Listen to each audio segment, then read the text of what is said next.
What up, everybody? I'm your host, JP, and this is my co-host, Josh. Hey, everybody. And welcome back to another episode of the FilmBros podcast.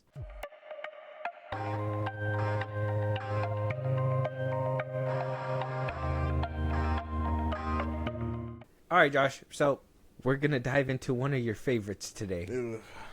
One of your favorites. I know how much this character means to you. Mm-hmm. He's been with us since you were a child. That's right. We have little family insiders for you specifically when it comes down to this character. That's right. This movie and this review, for me, I obviously I'm going to have my opinion and whatnot, but for me, this review is going to hinge on whatever you say, because for me, you are the Stitch expert. You are the Lilo expert. You're all that good stuff. So, Josh, let them know what we're reviewing today, and let's just jump right into it. We are reviewing Lilo and Stitch 2025. We have apprehended a dangerous experiment. Where is he? He escaped. He is trying to find the police cruisers. He took the red one. What hideous planet is caught in your crosshairs? Shooting star! I wish for a friend. Like a best friend.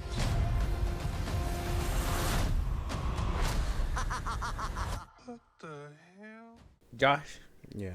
Lilo and Stitch 2020. Who would have thought, right? I don't know. Not me. Yeah. Definitely not me. Who would have thought? Out of all the remakes, I mean, Moana's not even off the ground yet, so. Apparently, they're doing. Oh, but that's why. But I mean, I was expecting that one way before we got this one. Or Tarzan. Or Hercules is still in the works. Oh, yeah. Well, we got Lilo and Stitch. Yeah, we got Lilo and Stitch. I kind of prefaced everything with, you're a huge fan and all I that am. stuff, obviously. So I want, obviously your side is going to be very much important when it comes down to, at least in my perspective of the film, because I feel like you might have, even though I have certain things and I think we might share it, I feel like you have a deeper connection with this character. That's right. For whatever reason. But as a fan of the original, Mm-hmm. right, and obviously of the remake, we're going to have a lot of comparisons. Yeah. We're going to talk about it. Have you been hearing the chatter online? I have. Plenty of mixed reviews for sure. I mean, it's a good kids movie. If you're old enough to remember the OG, they're two different things is what I'm getting. Okay. So that's what the internet's saying. But, I mean, did you kind of feel that, I guess? I did. Okay. Very much so. All right, well, we will completely dive into that for sure. So, Lilo and Stitch 2025, dominating the box office right now for Memorial Day weekend. Apparently, who would have thought Lilo and Stitch and Mission Impossible: The Final Reckoning would have had to go head to head? I know. And by the end of the day, I mean, they didn't stand a chance, even though they're trying to spin the Mission Impossible series actually doing pretty good. I guess it did really well for like its opening numbers, but the ticket prices still was like, I think rumor has it, it's like 400 million for that film. Yeah. And it's only made like 77 million. So It's not a good look for finale. Not a good look, unfortunately. But for Lilo and Stitch, right off rip, we're already on Monday at the time of recording this. It's made $341 million. Family movies.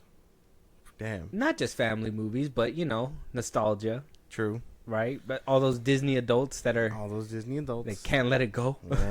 I wish they would, because I'm pretty sure they're the ones that Disney's trying to cater to nowadays, and it's not a good look. Yeah, that is exactly who they're trying to cater to nowadays.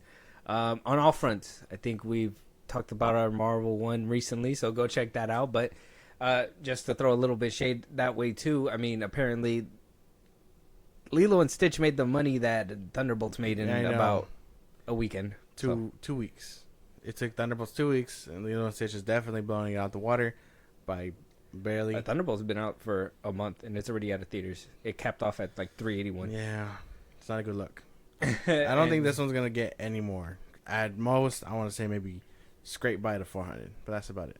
Lilo and Stitch? Yeah, You think it's only going to make 400 million by the end of its run? 4 or 5. Yeah. It just made 341 million in one weekend. Yeah, the drop will be drastic, I'm sure. You think second week drop is going to be different? Yeah. What a prediction. What a prediction. I think it'll drop, but I don't think it's going to be crazy. I think we saw the same thing happen with Little Mermaid. No, a lot of people were opposed to that one off rip. I think that, well, obviously. We don't have the numbers for Sleeping Beauty. Or not Sleeping Beauty, was it? Little Mermaid? No, the Seven Dwarfs. Snow White. Snow White? Snow White. Because that was like the last one. And then I know Lion King, the Mufasa one ended up being pretty good too. Strange predicament for what's going on, because if Mufasa was the last original idea they had, interesting. They made Snow White made 205 million worldwide. Okay. So See? that they did terribly, very terrible. Let me see Mufasa. They made 722 million worldwide. So that one didn't flop. 700 million for Mufasa, but Snow White kind of flopped. Mufasa's kind of like the original idea. Yeah. So maybe Original ideas is what's keeping Disney alive. They should have taken notes from that. well Probably. then we get to Lilo and Stitch, and apparently it's making money, and they're like, well, It's barely making money. I guess we gotta like pick and choose. Apparently, well, we're gonna just have to. This is something we're gonna have to talk about as we go through. But what a weird spot to end up in. Disney went from being the hit maker back to back to back to now one flops, two flops, and apparently mega flops. Catching odd W's and being like, yeah, okay, this is a win for sure, and then running with that. It's not a good look for Disney. Well, you know that Stitch has to make money in order to kind of recoup whatever Thunderbolts lost. Yeah. So they're hoping to some extent, yeah. So they're hoping for this to really take off, because I mean they did take a hit with Snow White, they did take a hit with Thunderbolts. So if they're taking hits with those movies, they're hoping. Yeah. If Mufasa kind of offset it a little bit to help them out, Stitch is probably going to be like their little golden goose to hopefully do it again. Get there, yeah. Yeah. And I think it has the motion. I think it does have the motion, especially like Stitch kids movie. I think they even came out with the numbers that their Stitch merchandise is like their highest selling merchandise and all that stuff. So I think it has the staying power. Will the word of mouth and people, will Disney adults that used to love it go back to watch it again? No. Do I think parents that are fans of this new one, plus their children, are gonna love this one? Probably. I'm pretty even sure. though we have our own gripes, which we're obviously gonna discuss, Yeah. but I do think it does have that staying power for that reason. I would say so. Just because it's a kid's film. That's Yeah. like the best way to put that. I think the people that I've seen passionate about it is like the ones that love the original, but then obviously watch this one and it's like, whoa, what's going on here? What a weird change for this movie from the original. Man, I'm just ready to start getting into it. Like, there's not much to say. All right, let's get into it. Lilo and Stitch Rotten Tomato score is at a 68% on the tomato meter, 93% on the popcorn meter. Oh, critics scored that high? I mean, it's a cute little adorable film. 68, it's okay. I would have expected it a little bit more because it was more simpler, but I can understand that there's a lot of questions that were left kind of. I guess, yeah. I think audience score sounds about right. I don't 93%. know. We did say some people are going to love it. If you can remember, if you don't know anything about the first one, you're going to love it. If you do remember everything about the first one, you're going to have some gripes. Yeah, if you go in with fresh eyes, for sure. I think that's what I was like watching throughout the film. I was like, through fresh eyes, you'll probably enjoy this as like a Disney movie. You know what I mean? But not me, who has old eyes and remembers the OG. Yeah, because unfortunate for me, knowing that this was supposed to be a Disney Plus film and they just kind of bumped it up to they Blue Beetled it? Yeah, they Blue basically Beetled it? yeah, but they didn't even give it more budget. They just kept it at the same. If they did, at the they would 100 have. mil. If they did, they would have had Gantu. That's what I'm saying. So like like 100 mil, and for them to move it from Disney Plus to an actual box office, they should have put a little bit more cash into it to give it a little bit more feel. Because that's one of the things that I probably am gonna dig into. That it kind of felt very much like Disney movie. Yeah. Disney Plus movie, I guess. Yeah. So they didn't really. They just were like, "Oh yeah, no, we're gonna make money off this shit. Put it up there." And they were like, "Yeah, they did that." Director Dean Fleischer Camp. I haven't really heard of this person at all. Me neither. He's just been an editor for the most part. Damn. Mm-hmm. Disney reaching out like that? Crazy. Yeah, editor. He was a director for Fraud in 2016. Never seen that one. So kind of newish. Yeah. Kind of learning the ropes, and I mean, Stitch as one of the IPs to do that. Might as well. You know what? I don't feel like he did bad though. Directing wise, Yeah. I guess not. Everything mostly boils down to story, in my opinion. Oh, okay. Mike Kiloa as Lilo, Sydney Agundog as Nani, Chris Sanders as Stitch. I believe he came back to voice Stitch he's too. the original guy. Zach Galifianakis as Jumba.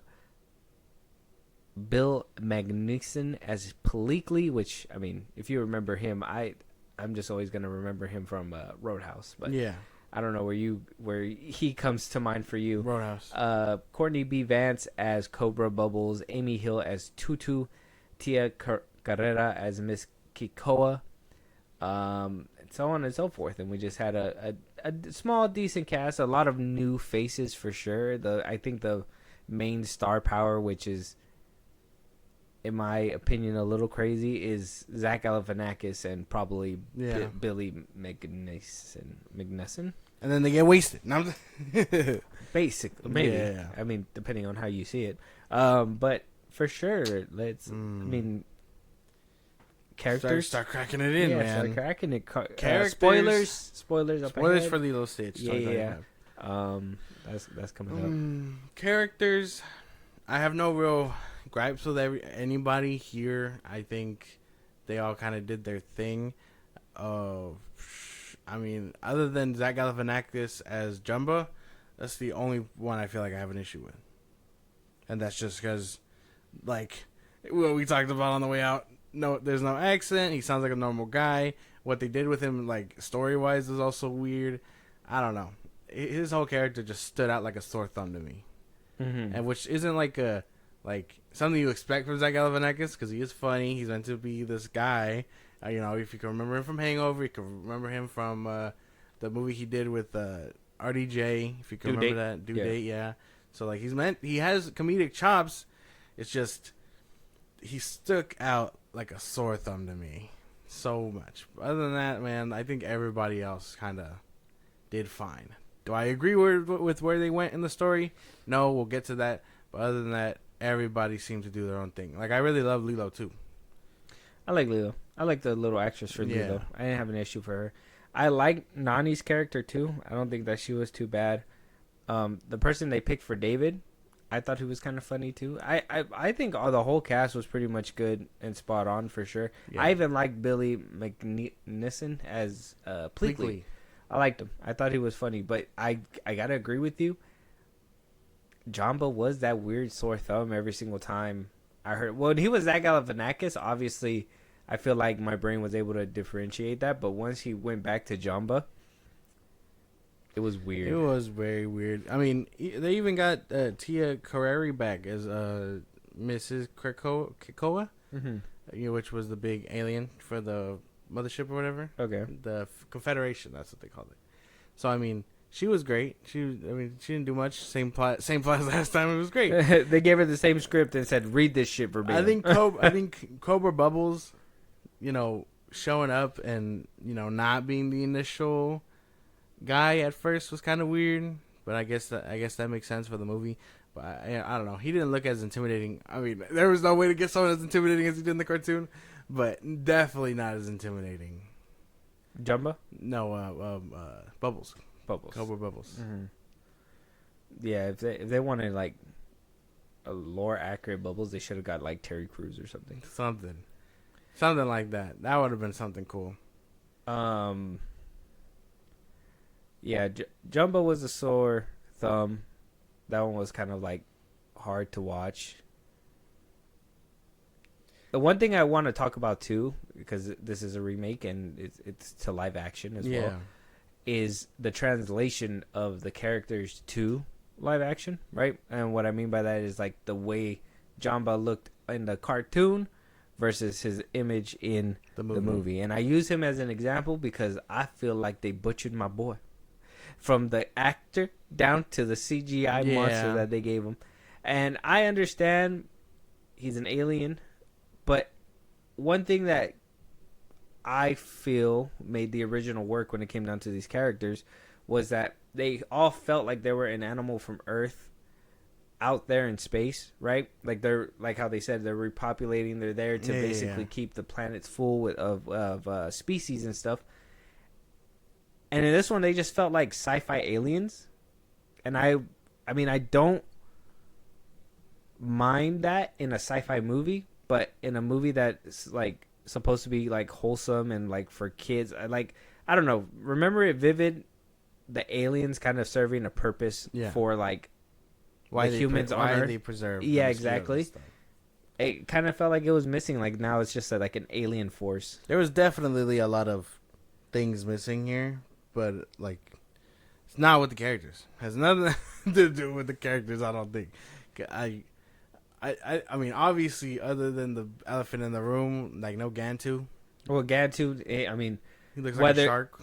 Whether they weren't, well, Gantu's a shark and all that stuff, and you have like the little pigs, and I think like the ones in the white suits, those are supposed to be like dinosaurs, like raptors. Yeah. And like that's cool. That's all cool stuff, but I'm pretty sure CGI said, 100 million, you don't have enough. It's not enough. You don't have enough for a Gantu. Maybe like his toes. That would be crazy. Yeah. He's just like, get him, and he has to his knees. his legs running after Stitch. And you could tell the budget was kind of strained with this one. At some points, yeah. Because, like, scenes, like, whole scenes were missing, like, action pieces. Yeah. Like, they just kind of jump from spot to spot, which, like I said, we'll touch upon that a little bit more. But character-wise, I think everybody basically did their thing. Yeah. I don't believe they translated everything well from the cartoons to live action. I do think they did a great job with Stitch. Obviously, he's the main character, so I think that's something that's going to be given. But yeah, everything else kind of felt like lacking. Yeah, unfortunate. Yeah, basically. Plot. Obviously, the plot was changed. Right? Shit was terrible. Oh, like I had told my earliest discussions about this film was that I'm sure I like everybody for what they are as a character, but the plot, if they're changing shit up like they usually do, it's just gonna look weird. So what they do, everything is the same as in the beginning, except they give Nani this marine biologist plot where her character wants to go and make a better life for herself, but can't do it because she's responsible for Lilo. David still works as a torch guy. We got Tutu, who was basically Lilo's babysitter. Like I said, Cobra Bubbles ended up changing. He wasn't initially undercover as the fucking child services, but eventually he shows up to pretend to be child services. Mm-hmm. They made Jamba the bad guy instead of bringing in Gantu, which I know is just another budget problem. Pleakley managed to say the same, where he wants to preserve the life on Earth, like humans and stuff like that. Mm-hmm. Stitch, same thing. Lilo, same thing, learning to grow and whatnot. There was just weird elements that they tried to combine into it to try and give them more nuance that I don't think worked out. And the messaging at the end definitely gets muddled because they tried to go a different route. I agree. I think you hit everything on the nail. I think you hit the hammer on the head. Like, they did change all those things, and some of those things, like them gutting the relationship between Nani and David too. Weird. Was like, I understand we're in an era where it's like, oh, we can all work and do our own thing and all that stuff. Yeah. But that was kind of like the little side plot, in my opinion, that was for adults, where it's like, oh, she not only is doing what she needs to do for Lilo and herself, Yeah. but is also finding love in the process of doing all that stuff too. And this one, it just felt like, you gotta go to work, you got shit to do. Yeah. you want a career? Fuck them kids and go do it. Go do what you want to She do. isn't your problem. Essentially. That was another thing. I think Ohana means give up custody. Sorry. Ohana means ditch your family, chase your dreams, become a marine biologist. I don't know, dude. That was just one of the things where I was like, well, that was a little weird because why would you... Like, I know the whole point is like, oh, they can outgrow them and all that stuff, but no, there's no way. And then to even cheapen it at the end where they're like, well, I can go see her anytime because of that space gun. Yeah. Spoilers for Lilo and Stitch. Like, why couldn't you just give me the happy ending regardless of all that? Why couldn't they just cut out the marine biologist part and still give us the happy ending like we're supposed to? Well, because wouldn't that have been like more like a happier ending? Because her going to do that marine biology thing, you're being selfish. You're no longer thinking Ohana. No, you're thinking Me. I'm gonna leave. I'm gonna leave Yeah. to get us a better thing, but it's like no. I think them staying together, thugging it out together, and I mean with David also would have been like the same. You get the same messaging. Because that's basically what happened. Is just David, the mom, his mom, David's mom, right? That was his name. Yeah, And Bubbles for some reason kicking it there. yeah. Helping safeguard over Stitch and stuff. Oh, okay. When before in the original, it's because of Jumba's mistakes and stuff, and Pleakley being a dummy, she's just like, you know what, you two can stay here too, versus Jumba being the bad guy and Pleakley becoming the Earth's ambassador for the Confederation, basically. Yeah. I don't know, dude. They got some weird changes, and the fact that I'm just gonna keep going, but forget the Jumba even having Gantu's ship. I was like, what the hell? What is this? That was interesting to have seen too. I was like, they could have even like referenced him, right? Could have been like, oh well, you were letting you borrow Gantu's ship Yeah, or whatever no. because he's off doing something else or whatever. He's meant to be like the big like security cop guy. So like, why couldn't they fit his name in somewhere? Mm-hmm. I don't know. I think the plot itself was, I mean, you get the same stuff, but these characters are given different drives and motivations, and like I said, at the end, it's like, whoa, well, fuck, you kind of just ditched your sister. You know what I mean? I don't know. For a better life. It didn't make that, and that's the thing, like, because it doesn't make sense. Like I said, there's no way you're gonna give me that ending and then soil it a bit by being like, oh well, she could just teleport to her whenever she wants. You know what I mean? Like that feels like it cheapens your lesson a little bit more too, even if your lesson is fucked up. Because I guess I could have lived with it, but then it's like, well, now you're also backtracking because she, like I said, she can just visit whenever she wants. Basically, it was like you try to give him the hard decision, but then gave him A way out. cop out. Yeah, Exactly. See, so which that I feel like that's why it didn't hit so well at home like the original did, because she stayed, she thugged it out. Yeah. They did what they got to do. They did their dirt, and then we think that they're gonna grow up or whatever. And I mean, Exactly. we got sequels and we got the TV TV show show. spinoff showing that their alien family just kept getting bigger and bigger, Yeah. obviously. And I like that. We'll probably touch on the world building a little bit because I didn't expect this movie to do that, but they actually was adding to the lore a little bit. But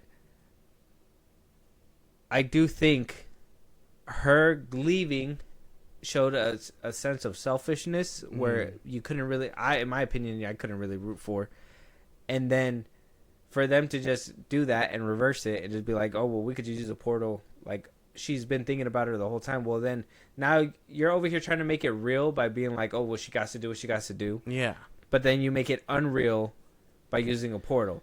Yeah. So it's like, it's not. You want to push the hard decision. You want to try and be nuanced, but you have a safety net. Yeah. Like, and that just shows that you don't have the spine. There's no risk. Yeah, There's you don't no have risk. you don't have the spine, the risk, like the nuts, basically, to deliver on what you're talking about. Yeah, just do one or the other. basically. Exactly. Because I mean, like, would I still have liked that ending?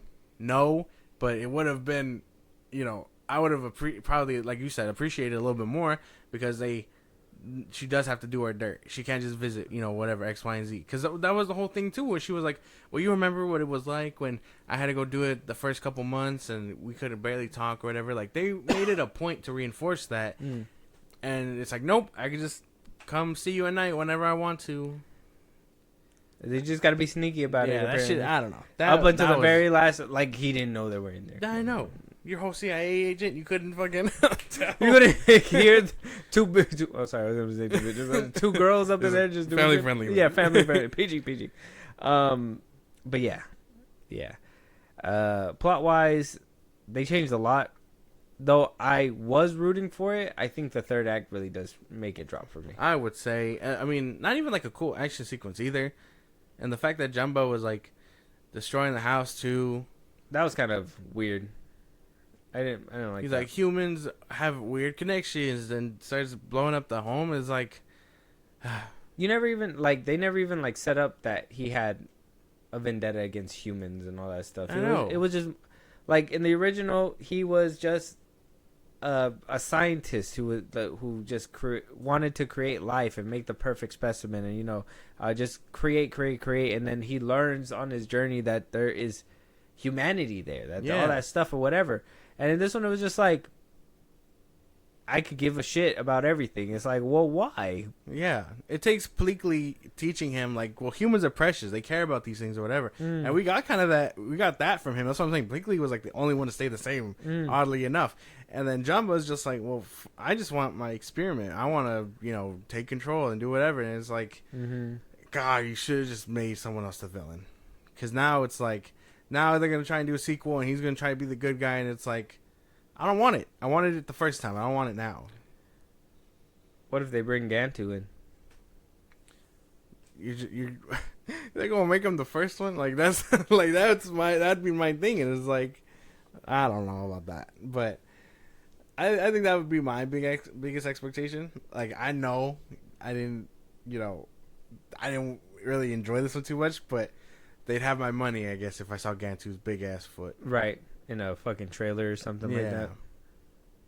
Up the budget, Disney. What the fuck, bro? I think plot wise, it just lacks. And it was kind of rushed. I would say in the beginning, we were moving way too fast. Yeah, that was a thing where it's like I felt budget was in the way because where you could show the escape in the animation, this one they couldn't.